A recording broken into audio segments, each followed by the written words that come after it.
Hello, everyone. Welcome to this debriefing session where we share with you another success story. And today we have Abhinav with us, who has scored a 700 on the GMAT exam with a Q47 and a V39. So, hi, Abhinav. And first of all, congratulations on your 700 score. You did not just improve your score by 120 points, but also a 15-point jump in the verbal. And all of this in just within like 3 months. So, how are you feeling right now? First of all, thanks Akash for having me. And yeah, I'm feeling good. I'm feeling great. Hmm. GMAT is like one of the gateways to good B schools, right? So I think I have at least completed one step of it. And thanks to you because we have been in contact for the last 3 months, discussing strategies and the action plan. So yeah, thanks to you as well. No, man, it's all you because you were so diligent throughout your prep journey that it was bound to that you had to get that 700 score. So, our viewers would like to know a little bit more about you and your journey. So, why not just introduce yourself? Tell us something about your background as well. Yeah. So I'm basically an engineer.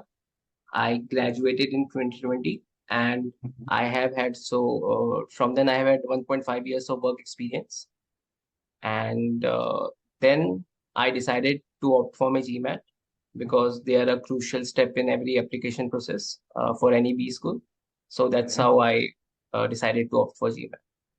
Right. So, like, when did the first thought came into your mind that that you have to give your GMAT exam, and when did you decide that okay, fine, now it's time to start preparing for the GMAT exam?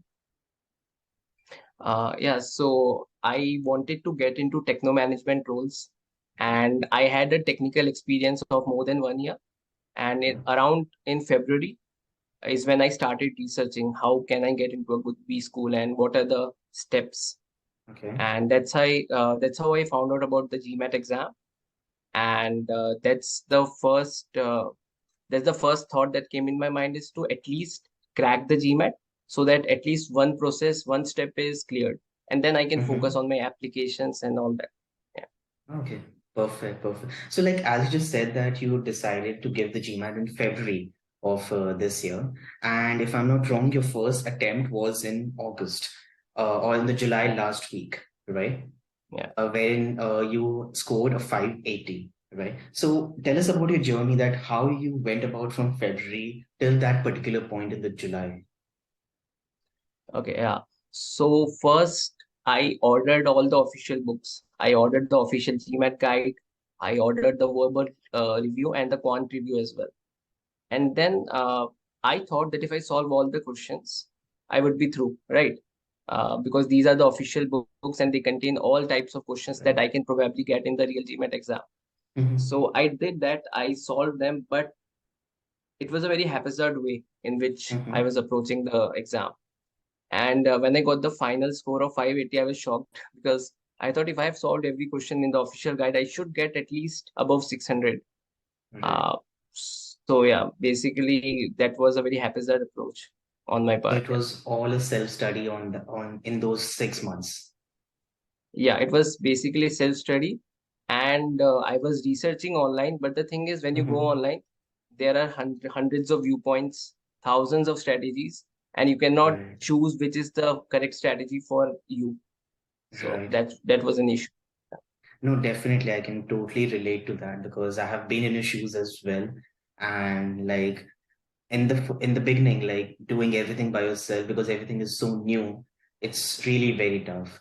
And like after your first attempt, like how did you decide to come upon the e-GMAT portal? Like how did you choose your test preparation company? Because I think it's the most vital step in a student's life, because to choose a like a test preparation company who will be in your entire journey with you. So how did you make that decision?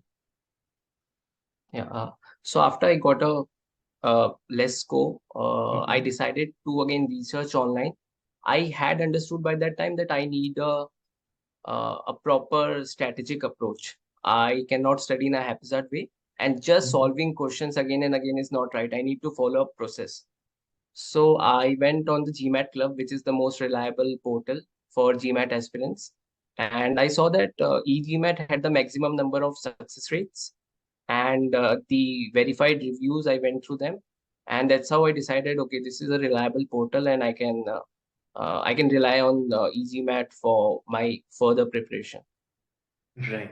So, like, apart from e-GMAT, like, how did you narrow down to e-GMAT in detail? Like, so basically, when you were making that particular decision, there might be like a lot of other companies as well.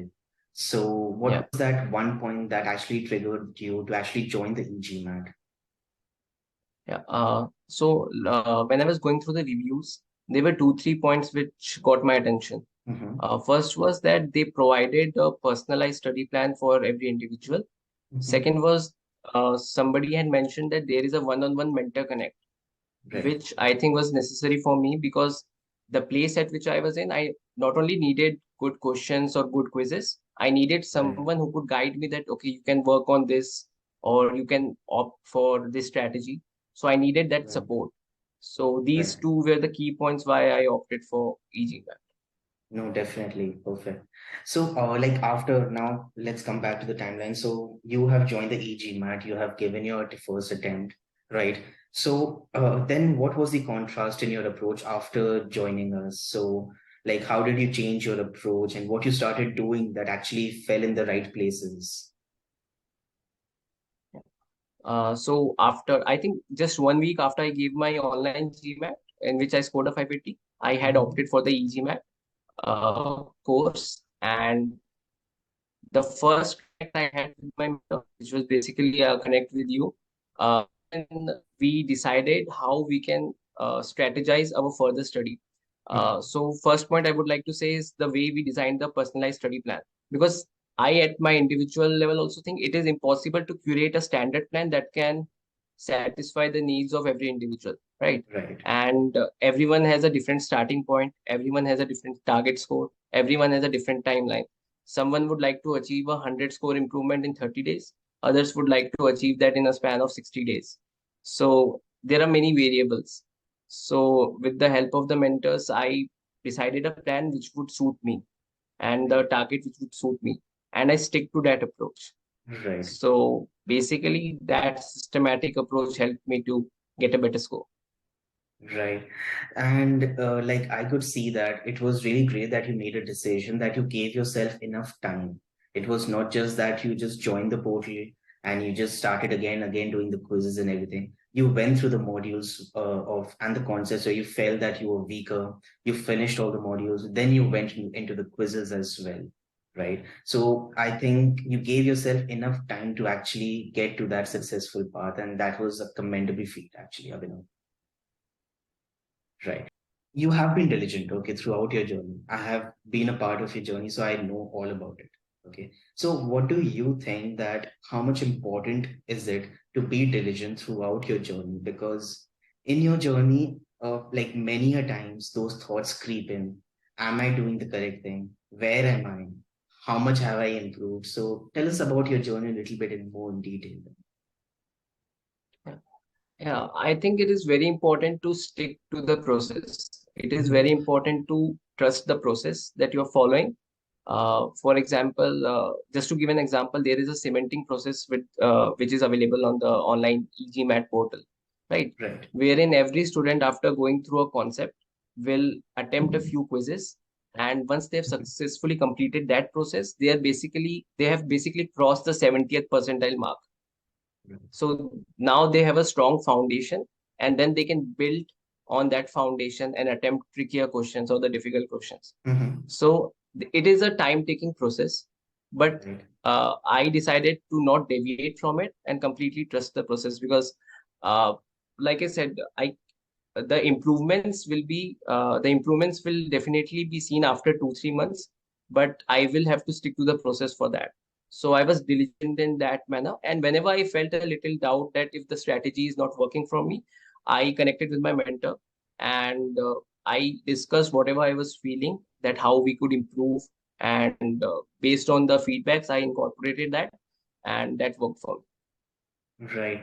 And tell us more about your like your journey, like while you were preparing, okay, how you used to give yourself some feedback. So was your journey driven through a feedback driven system? Yeah. basically, yeah, like I said, so I used to constantly connect with my mentors and discuss my improvement or the parts where I was weak. And based on that, I planned my further studies, and incorporating that feedback judiciously is what finally helped me to get a decent score. So as you mentioned, the importance of diligence throughout the journey, and since I have been your mentor within the last 3 months, I have really seen that how much diligent you were throughout your journey. You were consistent with all your quizzes, turning up every day and getting those results in the quizzes, so and so that you never felt something that is not going in the right way. Because of those results and that consistency, actually, you were able to predict your score in a much more risk-free manner as well. You reached your target score in a much more predictable manner. And I would like to take this opportunity as well to share your statistics from the Scolarian portal with our viewers, which actually really predicted that you would be getting that V39 or you would be getting that Q47 to Q48 kind of levels. So let me just quickly share that with our viewers to show how much consistent you were. Sure.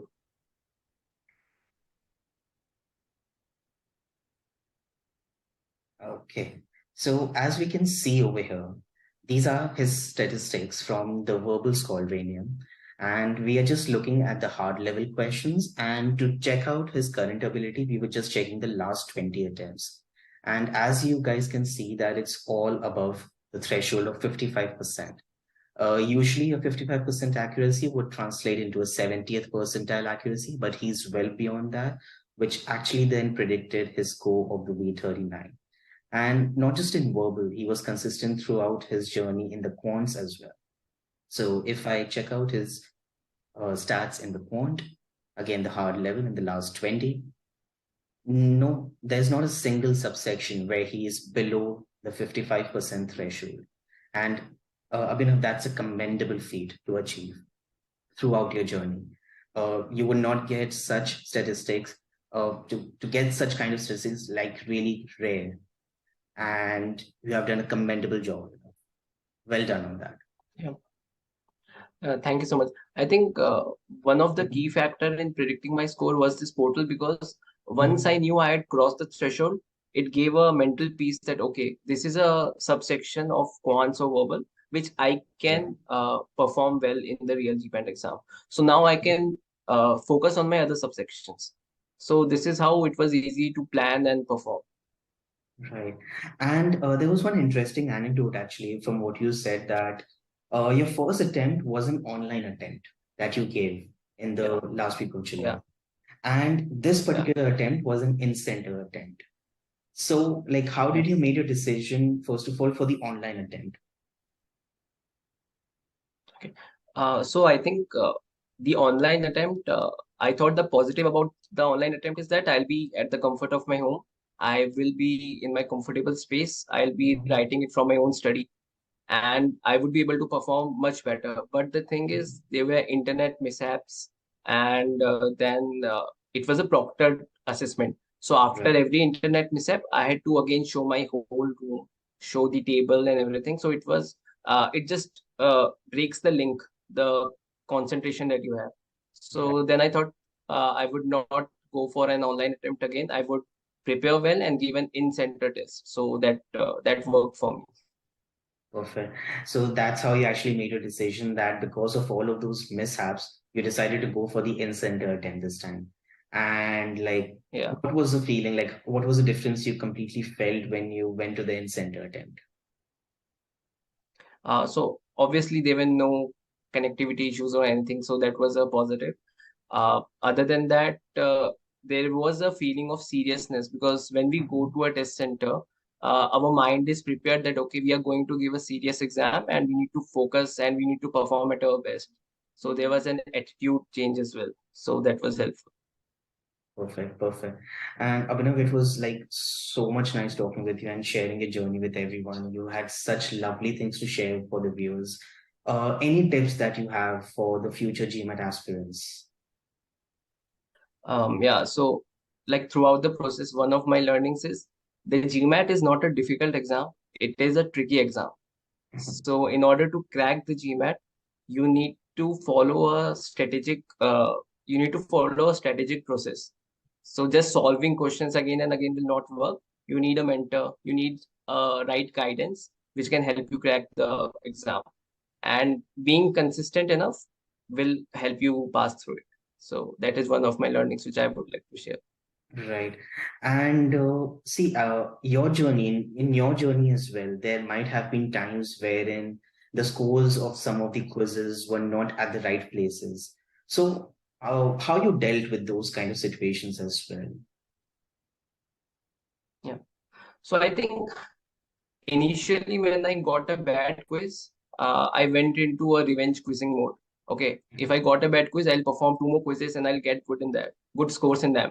But it backfired because after Right. getting a bad quiz attempt, my other two attempts were equally bad. So then I connected with you. I shared this problem with you, and then you said no need to go for a revenge quizzing. And you said that whenever you perform a quiz, perform it with a peace of mind. Like you should not be worrying about other things of the world. You should be in a quiet room and you should replicate the real GMAT exam conditions. And that's how you Right. should perform every quiz. So that's what I followed and that worked for me. Yeah, because it's really very important to actually take that break in between. So if you are having a bad day, and everyone can have a bad day, you're bound to have it because Yeah, you're human at the end of the day. So if there is a bad day, you should definitely take a break. That is as important yeah, as turning up on every other day, because you should completely like detach yourself from the GMAT. Not do not think about the GMAT on that particular day. And when you turn up on the next day, you will feel that okay, fine, I have such a freshen of mind right now, and I can perform on the quizzes with such a calm mind of. So that yeah. is really Mhm. Also it is very important to not get demotivated after a bad attempt Right. and to gain that confidence back and perform the next quiz with an positive attitude. So that is also very important. Right, because if you're just performing bad on a particular quiz, that's completely fine. It's just an opportunity for you to actually learn from it rather than getting Yeah, demotivated. Because if you are making the mistakes, those are the opportunities to learn because it's good to make those mistakes before you get into that GMAT in center. So that is really yeah. very important. And Abhinav, really very nice talking with you and sharing your journey with everyone. And I'm very sure that whatever you will be doing in your future, you will be facing it with the exact same determination and dedication, and you will be flying with the high colors as well. I'm pretty much sure about it. And from my side and from the e-GMAT family, we would love to wish you all the very best for all the future endeavors. Thank you so much, Akash, and thanks for being there throughout the process and helping me whenever there were some hiccups. Yeah, No worries, thank you. always. And if you find any more hiccups in other parts as well of your journey, and if you need any help, you can always contact us at any point of time. Thank you so much, Abhinav, and all the very best ahead. Thank you. Thanks.